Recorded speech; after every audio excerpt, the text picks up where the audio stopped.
Hello and welcome back to the channel. Today I'm going to do another deck building video for you guys. This is going to be a discard deck titled Aggro. So let's get into it. So here we have the Aggro deck that I found online. Copy, pasted. This is kind of typically where I start in my deck building process. And then from there, I'll play a couple of practice matches, tweak some of the cards, and then do some more until I'm satisfied with the way the deck is running. So first, let's go ahead and take a look at this pre-made deck so we kind of understand what's going on. This deck includes Ant-Man, ongoing if you have 3 other cards here, plus 3 power. Electra, on reveal, destroy a random anyone cost card at this location. Korg, on reveal, shuffle a rock into your opponent's deck. Nightcrawler, you can move this once. Yondu, remove the top card of your opponent's deck. Blade, discard a card from your hand.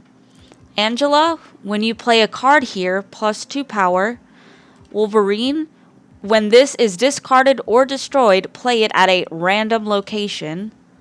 Lady Sif, on reveal, discard the highest cost card from your hand. Swordmaster, on reveal, discard a card from your hand. Apocalypse, when you discard this from your hand, put it back with plus 4 power. America Chavez, you always draw this card on turn 6 and not before. So really what we're doing is we're playing around the Apocalypse. We want to get him discarded while he's in our hand as many times as we can before we play him. And the way we're going to be able to do that is through Swordmaster, discard a card from your hand. This one is kind of random. You kind of want to make sure you don't have that many cards in your hand when you play her, so there's a higher chance of her hitting the Apocalypse. And then we have Lady Sif. Discard the highest cost card from your hand, and that's going to be the Apocalypse that you want to use her for. All of the other cards are just some flavor. Wolverine, if you accidentally get that one taken by the Swordmaster, it's no big deal. Blade is also pretty random, and he's a 1-drop, so you have him when you have a lot of cards in your hand, so you kind of maybe don't want to play him turn 1 like I see a lot of people doing. You guys already know, Yondu, remove the top card of your opponent's deck, and Korg, shuffle a rock into your opponent's deck. Some good control going on there. And, I mean, Angela is just good to plop down anywhere, you know? So with that being said, I think there are definitely some changes to this I am going to make. But let's give it a shot. And what I'm going to do this time is I've already played these episodes. So I'm going to play them here and kind of pause and talk through each phase of the match and kind of give you a play-by-play of what's going on and what's the thought process going on for that. So stay tuned. Here we go.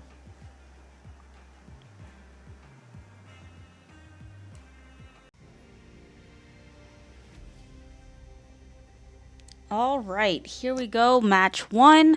We have the Yondu, the Nightcrawler, the Electra, and the Ant-Man. I'm going to go ahead and play down the Yondu first. It's good to play your Yondu and Korg as early as possible. Getting rid of that Hulk is pretty good. I don't like Central Park because I don't like how the squirrels take up locations. It actually kind of makes playing the Electra a little dangerous because it's good for them to be on the opponent's side, but it's less good for them to be on our side. I do get the Korg, and then I play the Nightcrawler just because the Nightcrawler, I can change him to another lane if I need him to win that lane. We also have Shuri's Lab. That doubles the power of cards dropped at this location, which is why the Sentinel is at 6. And then our last lane is get a copy of a card in your opponent's hand. And of course, I got the Sentinel. I go ahead and, since I don't have any of my destroy cards, I go ahead and play the Wolverine and the Ant-Man. They're still going strong, playing their Sentinels. There's our Apocalypse. I'm going to go ahead and match him mid lane with the Sentinel, because as long as I'm matching him there, I can drop that Apocalypse there if I need to in order to win the lane. Or the America Chavez when we draw her on turn 6. It kind of sucks that we don't have any of our destroy cards, but it'll have to do.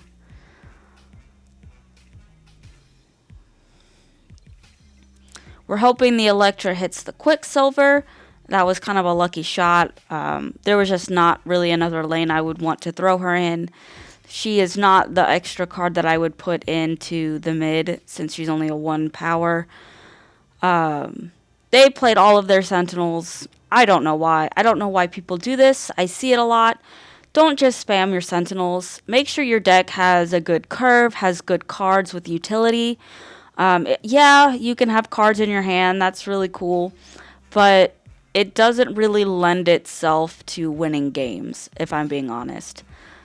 I guess the opponent decided to play their Iron Man there because they want to take it from me, but that's not really where I would have played the Iron Man. I would have played it on the right lane.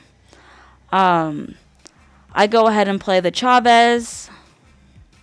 They didn't even contest the right lane, and so I win.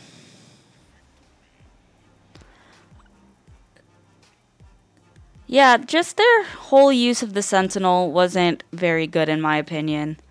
But that's alright. On to game number 2, starting off with the Nightcrawler, the Lady Sif, the Yondu, and the Korg. So there's my first turn 1 and 2. We're not going to play that Yondu into the Necrotia. It's okay, but you don't really want to play your cards that are going to end up being a 0 power in that location. They're just more beneficial somewhere else. See, just by her playing the Squirrel Girl, I'm now winning the location. We destroyed a Wolverine, so we know he's playing a similar deck to the deck that we're playing, because we see a lot of Wolverines in decks like this. There we go with the Korg, and finishing it off with the Nightcrawler, because what we want to do, since the Nightcrawler can move lanes, is we want him to chill there and just gain power, and if we need to move him to another lane to win it, like this lane right here, the Nexus, that's what we're going to do. We're just going to wait and see. And now we have just the Apocalypse and 2 of our card-destroying cards to play. So we're going to play the Lady Sif to guarantee the Apocalypse. And then hopefully next turn, we'll have something lower value to play with the Swordmaster that will allow us to destroy the Apocalypse a second time.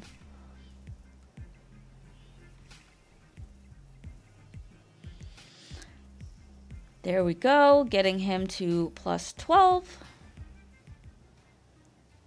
And we got Blade. This would have been perfect. We play the Swordmaster, destroy the Apocalypse. Then we play the Blade and destroy the Apocalypse. He'll still have a 1. There was a reason I wanted him here and not in these other lanes to block it up. Because he's a 3 power, and we don't really want a 3 power sitting in the Nexus if we can help it. They played the Cosmos, so the Swordmaster's on reveal ability to destroy Apocalypse didn't proc. But now we're going to go ahead and play the Angela just to get some extra power in that lane. It's the only card we can really play this turn. And then turn 6, again, not sure why our opponent is so worried about that left lane over there. We have America Chavez and Apocalypse. The Apocalypse is the obvious choice. We're going to move the Nightcrawler to the Nexus with its plus 6 and give all of our lanes a nice little healthy boost that is going to win us the game.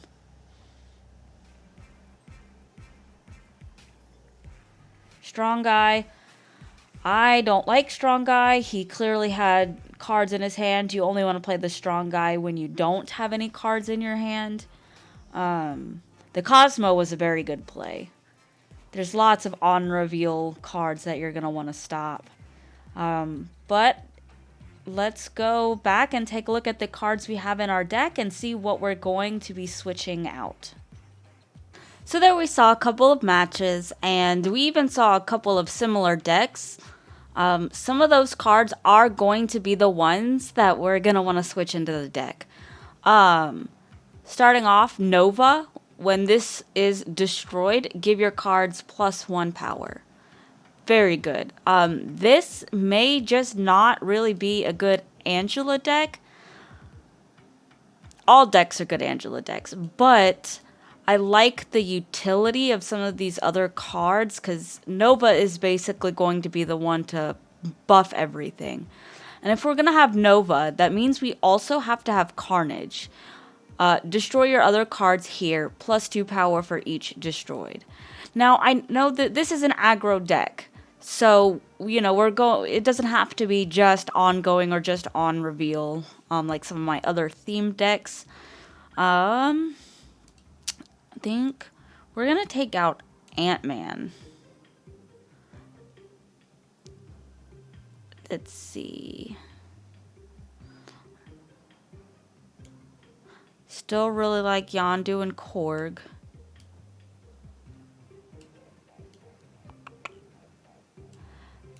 I think these are the changes that I'm going to make. I could potentially put Angel in here. You know, I kind of want to try. Let's take out the Nightcrawler and put in that one. All right. So now what I've done is I've made it more useful to destroy some cards. Basically, you'll put down a Nova into a lane, you'll put down your Wolverine into a lane, maybe one of these other small drops or, you know, into that lane, and then when there's 3 cards there, you want to slap down a Carnage. Because when you destroy your cards here, you get +2 power. So it can get up to a +6 if there's 3 other cards. Then that's a pretty good boost to power. Plus, if one of those cards is Nova, when this is destroyed, give your cards +1 power. So the ones that you're not destroying are now going to get a +1 power. So this kind of plays around the idea of being able to destroy cards in your deck a little bit better, I think. So let's go ahead and do some more test matches. Here we go for game number 3. Our opening hand has the Angel, Nova, Blade, and Carnage. And the first location is Oscorp Tower. After turn 3, all cards here swap location. Which means if I play a card here, after turn 3, it's going to go over to the opponent's side. I go ahead and drop down that Nova. We already have the Carnage in our hand, so we're kind of hoping to get that Wolverine. We don't get that just yet. We're going to drop the Angel and the Yondu and Carnage that location on our next turn. Let's talk about the Korg they played on the left side. That's not what you need to be doing. If the he already knew what that location said. It'd be one thing if it was the middle or the right lane and you didn't know, but he knew.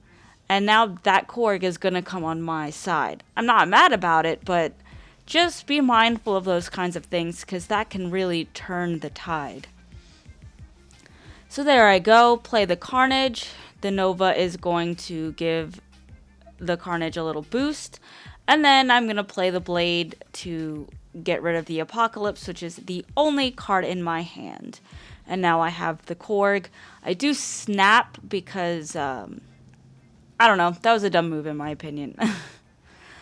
I have the Electra. It's pretty late on, so I'm going to go ahead and play it. They don't have any cards for me to target with it. I'm mainly focusing on the mid lane right now if I have to, and maybe I I haven't decided yet, right or left. But now we have the Lady Sif. It looks like I go for the right because it gives all of your cards +1. And again, we're going to get a destruction on that Apocalypse to bring him to +16. And now we have America Chavez. And we're going to play that Apocalypse. We've won mid. There's not a lot of... There's a couple of cards he could drop mid that would beat me there. But it's very unlikely that he's going to do that. And then my Apocalypse has no contest right now. He goes ahead and plays a Nightcrawler.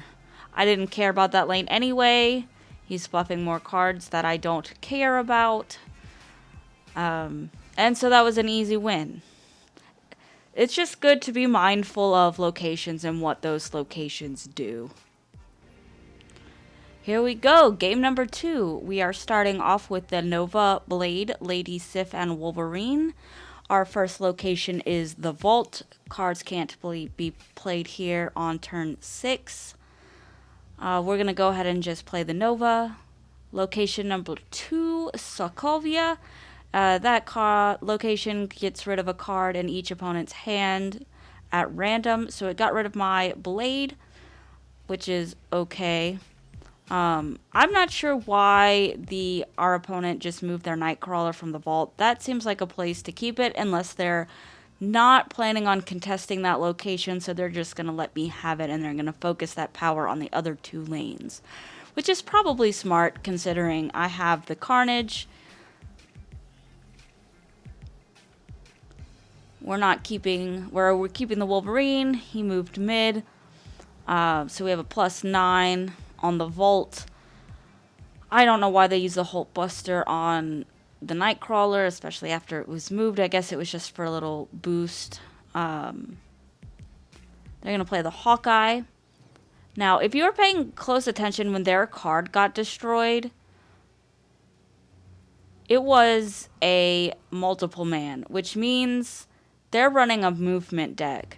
And I should have realized earlier what their turn 6 card was going to be. If you have any idea of what their turn 6 card is going to be, leave a comment below. There we go with our Lady Sif. I did play her with we do play her and get the Apocalypse destroyed. We don't really have time to play the Swordmaster, so I'm just going to go ahead and play the Apocalypse. Our opponent plays the Heimdall. That is the card that you see in a lot of movement decks. But we have more power mid, and we have some power on the left lane. So we end up winning this match because we have overall more power. So there you go. That's the aggro deck that I have come up with that from Pool 1 cards. This version of this deck will definitely be upgraded into Pools 2 and 3. And for our next video, I'm going to do an ongoing deck builder. So if you like this content, if you want to see more, leave a comment below and hit that subscribe button. Yeah, so thanks for showing up. Bye.